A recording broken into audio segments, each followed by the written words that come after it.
श्रीधर स्वामीकृत श्री रामविजय. अध्याय 6. रामाला ब्रह्मज्ञान. निघण्याची तयारी झाल्यावर विश्वामित्र ऋषींना रामाने वंदन केले. राम म्हणाला, महाराज, मला तुम्ही युद्धासाठी नेता. हा देह तर अशाश्वत आहे. मला आत्मज्ञान काहीच नाही. ऋषी मुनींच्या मार्गदर्शनाशिवाय आत्मज्ञान कसे प्राप्त होईल? पाण्याशिवाय जशी नदी, चंद्राशिवाय जशी रात्र, तसे गुरुशिवाय आत्मज्ञान कसे प्राप्त होणार? महाराज, मला आत्मज्ञान होईल अशी माझ्यावर कृपा करा. गुरुकृपेशिवाय ज्ञानप्राप्ती होणार नाही. डोळ्यांशिवाय वस्तू दिसेल का? परिसाशिवाय लोखंडाचे सुवर्ण होणे शक्य आहे का? जो गुरुसेवा करतो त्याच्या पुढे आत्मज्ञान हात जोडून उभे राहते. ज्याला गुरुसेवा आवडत नाही तो वेदवेत्ता, शास्त्री पंडित असला, वेदोक्त मंत्र म्हणणारा असला तरी ते व्यसनी माणसाचे बरळणे समजावे. ज्यांच्यावर गुरुकृपा नाही ते मनुष्य रूपाने वावरणारे पशुच आहेत. रामाचे ते गुरुप्रेम पाहून विश्वामित्र ऋषी आनंदित झाले. सगळे सभाजन आनंदाने डोलत होते. विश्वामित्र रामाला म्हणाले, रवी कुळाच्या भूषणाचे भूषण असलेले गुरु वशिष्ठ ऋषी हेच तुला आत्मज्ञान प्राप्त करून देतील. रामाने वशिष्ठांना साष्टांग नमस्कार केला. वशिष्ठांनी रामाला हृदयाशी धरून म्हटले, जगाला वंदनीय असणाऱ्या रामा, तूच अवतार पुरुष आहेस. परब्रह्म सच्चिदानंद घन परमात्मा जो म्हणतात तो तूच आहेस. मी तुला काय उपदेश करणार? आदिनारायण शेषशाही भगवान तूच आहेस. तुझे वर्णन करता करता वेद सुद्धा आश्चर्याने निश्चल होतात. तुझे नाम कंठात धारण करून शंकर शांत झाला. आता गुरु महिमा सांगण्यासाठी तू मला मोठेपणा देतोस का? याचकाजवळ राजा कधी दान मागेल का? सूर्य दिव्याच्या वातीची इच्छा धरील का? माता बाळाजवळ स्तनपानाची इच्छा धरील का? वसंत ऋतू वनस्पतींकडून आल्हादाची अपेक्षा करील का? इथे तर साक्षात देवच भक्तांची पूजा करीत आहे. तू मला गुरु मानण्यास नम्रतापूर्वक तयार झालास, म्हणून गुरु संप्रदायाप्रमाणे मी तुला उपदेश देतो. प्रभू रामचंद्र वशिष्ठांना शरणाला. वशिष्ठ ऋषी आनंदित झाले. प्रेमभराने त्यांनी रामाला स्वतःजवळ बसविले. गुरुपदेश ऐकण्यासाठी राम उत्सुक झाला. वशिष्ठ प्रेमभराने त्या परमेश्वराची स्तुती करू लागले. सर्वांभूती जो आहे तो तूच आत्माराम आहेस. तू सर्वांच्या ठिकाणी असून दिसत नाहीस. इंद्रियांच्या पलीकडे तू आहेस. कंठात सूर आहेत पण ते जसे दिसत नाहीत, लाकडातला अग्नी सुद्धा दिसत नाही पण तो लाकडात असतोच, तसा रामा तू आहेस. सर्व व्यापून पण सर्वाहून अलिप्त असा आहेस. ही सर्व माया तुझीच आहे. ही मायाच लोकांना भुरळ पाडते. तुझी माया म्हणजे मिथ्या, काल्पनिक, खोटी आहे. पण ही तुझी लीला म्हणजे एखाद्या गारुड्याचा खेळच म्हणावा. ही तुझी माया खरी म्हणावी की खोटी म्हणावी हे ब्रह्मदेवाला सुद्धा समजत नाही. मी तुला मायेच्या खेळाची एक कथा सांगतो. गौतम ऋषींचा गाधी नावाचा शिष्य होता. तो 4 वेद, षटशास्त्रे यात पारंगत होता. त्याने मोठे तप केले. तेव्हा त्याला विष्णू प्रसन्न झाले.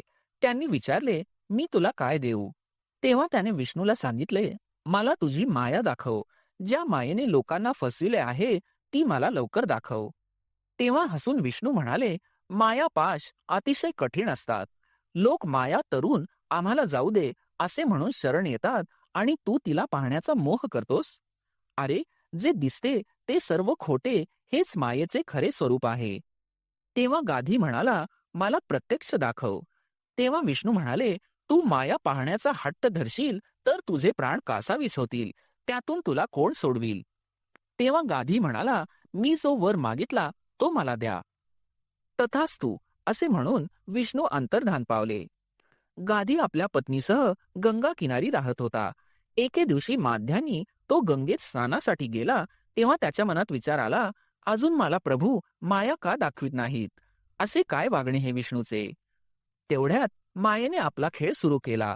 त्याच्या सर्वांगाला वेदना होऊ लागल्या. काही वेळाने त्याला वाटले, आपण भयंकर व्याधीने व्याकुळ होऊन मरण पावलो. यमदूत आले आणि त्यांनी त्याला यमपुरीत नेले. त्या ठिकाणी गाधीला यातना होऊ लागल्या. कुंभीपात नरकात नेऊन तिथे त्याला तलवारीच्या पात्यावरून चालविले. तापलेल्या खांबाशी बांधले. स्वतः पाण्यात उभा पण मनाने प्रत्यक्ष अशा यातना तो भोगत होता. तेथे त्याला वाटले आपला जन्म एका नीच कुळात झाला. तेथे आपणाला कंटज हे नाव मिळाले. आपण पुष्कळ मुलींशी लग्ने केली. आपल्याला मुलेही झाली. वाटमाऱ्याचा धंदा करून आपण अनेक लोकांची हिंसा केली. पुढे पुष्कळ द्रव्य मिळविले. पुढे त्या गावात साथ आली. त्या साथीत आपल्या सर्व कुटुंबाचा नाश झाला. आपण त्या दुःखाने आणि वैतागाने ते गाव सोडले. भटकत भटकत आपण एका राजधानीच्या शहराजवळ आलो. त्या राज्यातील राजा नुकताच मरण पावला होता. राजाला मुलगा नव्हता. आता राजाच्या सिंहासनावर कोणाला बसवावे असा प्रश्न प्रधानांना पडला. शेवटी त्यांनी एका हत्तीणीच्या सोंडेत एक पुष्पमाला दिली. ती ज्याच्या गळ्यात माळ घालील त्याला राजा करायचे ठरले. शृंगारलेली हत्तीण हिंडत हिंडत पुढे पुढे जात होती. अखेर त्या हत्तीणीने कंटजाच्या गळ्यात माळ घातली. साऱ्यांनी कंटजाला गराडा घातला. त्याला वाजत गाजत राजवाड्यात आणले आणि राज्याभिषेक करून कंटजाला राजा बनविले. कंटजाने 6 वर्षे राज्य केले. त्याने अनेकांना जेऊ खाऊ घातले, पण त्यांचा मूळ स्वभाव थोडीच जातो. त्याने आपल्या मित्रांना सोयऱ्यांना बोलविले. कंटज त्यांना म्हणाला, मी येथे सर्वाधिकारी आहे. मी तुम्हा सर्वांना अधिकारांच्या जागा देईन. खूप संपत्ती मिळवून देईन, पण तुम्ही माझे सगळे सोयरे आहात ही गोष्ट कोणाला सांगू नका. गप्प रहा आणि सगळी सुखे उपभोगा. कंटजाचे हे सगळे बोलणे प्रधानांनी ऐकले. ते म्हणू लागले, याने सगळे राज्य भ्रष्ट केले. लोक अत्यंत दुःखी झाले. त्यांनी कंटजाला मार देऊन हाकलून दिले. तेथील विद्वानांनी देहांत प्रायश्चित्त घेण्यास सांगितले. सर्व लोकांनी मिळून ही चिता रचली आणि सर्वांनी अग्नीत प्रवेश केला. त्या नगरीत फक्त लहान मुलेच शिल्लक राहिली. ते पाहून कंटजाला खूप वाईट वाटले. त्याने चिता रचली आणि त्यावर तो झोपला. अग्नीच्या ज्वाळांनी त्याला वेढले. त्याच्या अंगाचा दाह होऊ लागला. तेव्हा त्याने चितेबाहेर उडी घेतली. इकडे नदीत आंघोळ करणाऱ्या गाधीने जोरात ओरडून गंगाकाठी उडी मारली. त्याच्या सर्वांगावर भाजल्याचे फोड आले होते. त्याला वाटले, मी हे सर्व पाहिले ते खरे का खोटे? यमाने मला खूप दुःख दिले. हे सर्व खोटे म्हणावे तर माझ्या अंगावर या भाजल्याच्या खुणा कुठल्या? मग हे सर्व नक्कीच खरेच घडले. आपल्यामुळे किती लोक नष्ट झाले या कल्पनेत तो अत्यंत दुःखी झाला. गाधी आपल्या आश्रमात परत आला. भूमीवर पडून राहिला. सर्व मायेचा खेळ चालू होता. त्याला वाटले, मी गौतम शिष्य असून नरकात गेलो. कसले ब्राह्मण व कसले काय? तो धरणीवर डोके फोडून घेऊ लागला. ही माझी स्थिती मी कोणाला विचारू? पत्नी विचारू लागली, हे भाजल्याचे फोड कुठले? तेव्हा तो म्हणाला, तू मला काहीही विचारू नकोस. माझ्याने काही सांगवत नाही. एके दिवशी अकस्मात गाधी याचा गुरुबंधू तेथे आला. गाधीने त्याला विचारले, तू इतका बारीक कसा काय झालास? गुरुबंधूने सांगितले, अनेक ठिकाणी फिरत असताना मी केरळ नावाच्या ठिकाणी आलो. तेथे मी अन्न ग्रहण केले. तेथे फक्त लहान बाळकेच होती. चौकशी केल्यावर असे कळले की तेथे कंटज नावाचा एक राजा होता. त्याने सर्व प्रजेला भ्रष्ट केले. म्हणून सर्व प्रजेने चिता रचली आणि त्यात अग्निप्रवेश केला. त्यामुळे अशा ठिकाणी अन्न ग्रहण केल्यामुळे मी प्रायश्चित्त म्हणून अनेक वर्षे तीर्थाटन करत आहे. यामुळेच मी बारीक झालो. गुरुबंधू नंतर तिथून निघून गेला. त्याचे बोलणे ऐकून गाधी केरळ नावाच्या ठिकाणी चौकशी करायला गेला. तेथे त्याला लक्षात आले की त्याने जे काही अनुभव गंगेत उभे राहून घेतले ते सगळे खरेच घडले होते. त्याला खरे काय व खोटे काय हे काहीच कळेना. म्हणून शेवटी त्याने विष्णूचा धावा केला. विष्णू प्रकट झाले. तो रडू लागला आणि म्हणाला, नारायणा, या पापातून मला सोडव. तेव्हा विष्णू म्हणाले, गाधी, सावध हो. अरे, ब्रह्मदेवाला सुद्धा माझी माया कळत नाही. तू स्वतःला सर्वज्ञ म्हणवतोस. आता मला सांग, माया सत्य आहे की असत्य आहे? तुला माया आणखी दाखवू का? पुढे आणखी पहा. तेव्हा गाधीने विष्णू चरणावर लोळण घेतली. तो म्हणाला, मला यातून सोडव. तेव्हा परमेश्वराने गाधीला हृदयाशी धरले. त्याला आत्मबोध केला. गाधीचे भय नष्ट झाले. विष्णूने त्याचा उद्धार केला. रामा, ही माया दुस्तर आहे. ती ओलांडणे फार कठीण आहे. ते ऐकून राम वशिष्ठांना म्हणाला, माया निर्विकार निर्गुण आहे. जे दिसते ते सर्व खोटे आहे. अव्यक्त व्यक्त होते. ज्याला शरीर नाही त्याला ते चिकटवल्यासारखे करतो. या सर्वांचा भास होतो त्याचे कारण काय? हा श्रीरामाचा प्रश्न ऐकून वशिष्ठ अतिशय उल्हासित होऊन म्हणाले, तूच पूर्ण ब्रह्म आहेस. तुला सगळे माहीत असून तू मला प्रश्न विचारत आहेस. क्षीरसागरातील दूध घेऊन त्याचा नैवेद्य क्षीरसागरालाच दाखवावा, तसे तुझ्याकडून जे ज्ञान मला प्राप्त झाले तेच तुला सांगतो. मायेचे स्फुरण का होते ते तुला सांगतो. अहम ब्रह्मास्मी म्हणजे मी ब्रह्म आहे हा प्रथम ध्वनी मायेच्या ठिकाणी निर्माण झाला. माया म्हणजे ध्वनी. हा ध्वनी परमपुरुषाची चितशक्तीच होय. परमपुरुष झोपला की ही शक्ती जागी होते. या शक्तीनेच ब्रह्मा, विष्णू, शंकर निर्माण झाले. हे तिन्ही मायेच्या आज्ञेत असतात.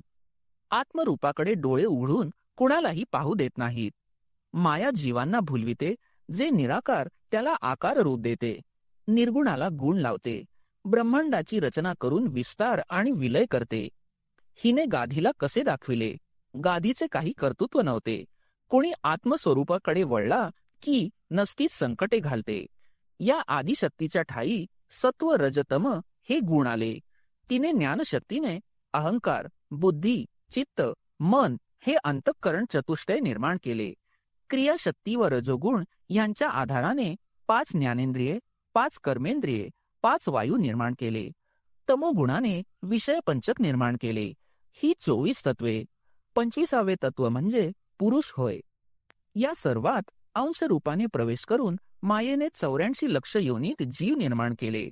विष्णू हा 10 अवतारांच्या घिरट्या घेत जगाचे पालन करतो आणि भक्तांना संकटातून सोडवितो. जगात फार पापदोष निर्माण झाले म्हणजे शंकर सर्व जगाचा संहार करतो.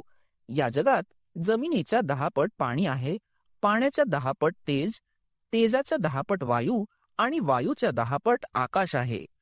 आकाशाला 10 पट अहंकाराने वेढले आहे. अहंकाराला 10 पट महत्तत्वाने व्यापले आहे. महत्तत्वाच्या 10 पट मायेचे शेवटचे आवरण आहे. त्या मायेच्या पलीकडे जे आहे ते केवळ निर्वाण स्वरूप आहे. मायेचा हा असा अद्भुत खेळ आहे. रामा, या मायेचा शेवट कसा होतो ते ऐक. जीवाचा नित्य प्रलय होतो त्याला निद्रा म्हणतात. निद्रेमध्ये स्थूल आणि लिंगदेह बुडून जातात. मरण म्हणजे जीवाकरिता महाप्रलय. त्यात स्थूल देहाचा नाश होतो. आता ब्रह्मांडांचा प्रलय कसा होतो ते ऐक. 4 युगे सहस्त्र वेळा जातात तेव्हा ब्रह्मदेव निद्रिस्त होतो. सर्व जग जलमय होते. त्यात ब्रह्मांड आणि सप्त चिरंजीव बुडतात. त्यावेळी भगवंत वटपत्रावर शयन करतो. ब्रह्मा त्याच्या नाभिकमळात निद्रिस्त असतो. ब्रह्मा जागा झाला म्हणजे तो पूर्वीप्रमाणे जग निर्माण करतो. भगवंत पुन्हा अवतार घेतो आणि पुन्हा तो आपली लीला दाखवतो. याला नित्यप्रलय म्हणतात. महाप्रलयात 100 वर्षे पाऊस पडत नाही. जीवसृष्टीचा संहार होतो. 12 सूर्य आणि वडवानळ सारे भूमंडळ जाळून टाकतात. पृथ्वी तापताच शेषाच्या मुखातून ज्वाला निघतात. त्या ज्वाळांनी सप्त पाताळे भस्म होतात. नंतर 100 वर्षे सतत मुसळधार पाऊस पडतो. त्यात सर्व माती विरून जाते. त्या पाण्याला तेज आटवते. तेजाला वायू आणि वायूला आकाश गिळते. आकाशाला तमोगुण आणि तमोगुणाला रजोगुण ग्रासतो. रजोगुण सत्वगुणात विलीन होतो. सत्वगुण महत्तत्वात मिसळतो आणि महत्तत्व मायेत मिसळते. माया परब्रह्मात विलीन होते. सर्व अलंकार आटवून शेवटी एक निर्विकार रस राहतो. त्याप्रमाणे शेवटी एक ब्रह्म राहते. तेथे वैकुंठ नाही, कैलास नाही, काही नाही. तेथे सर्व मायाविलास लोपलेला असतो. वशिष्ठांचे हे सारे बोलणे ऐकून रामाची समाधी लागली. वशिष्ठ पण रामगुण वर्णनात तल्लीन झाले होते. देवभक्त एकरूप झाले. रामाची समाधी लागून 18 दिवस झाले. रामाची ही स्थिती पाहून दशरथ म्हणाला, अनर्थ घडला. विश्वामित्र घाबरून गेले. त्यांना वाटले याचा अवतार संपला की काय. देव राक्षसांच्या बंदीत आहेत, त्यांना कोण सोडविणार. आता यज्ञाचे रक्षण कोण करणार. विश्वामित्रांनी वशिष्ठांना नमस्कार करून म्हटले, महर्षी, अजून अवतार कार्य किती मोठे व्हायचे आहे ते तुम्हाला माहीत आहे. वशिष्ठांनी रामाला सावध केले. आत्मदर्शन करून दिले. यज्ञाचे रक्षण करण्यासाठी विश्वामित्रांबरोबर अवताराचे जे कार्य आहे ते नीट पार पाड. धर्माचे पालन कर. सज्जनांचे रक्षण करून दुष्टांचा नाश कर. दुष्ट बुद्धीचा त्याग कर. नाहीतर ही दुष्ट बुद्धीच तुझ्या नाशाला कारण होईल. परोपकार हा धर्म व परपीडा हा अधर्म आहे. आत्मज्ञानाचा उपदेश ऐकून रामाने वशिष्ठांना त्रिवार वंदन केले. नंतर लक्ष्मण, राम व विश्वामित्र रथात बसले. सुमुहूर्तावर रामाचा रथ विश्वामित्रांच्या आश्रमाकडे निघाला. दशरथ आणि वशिष्ठ गंगा तीरापर्यंत त्यांना निरोप देण्यास गेले होते. अशी ही रामकथा अमृताहून गोड आहे. अध्याय 6 समाप्त. श्री रामचंद्रार्पणमस्तु.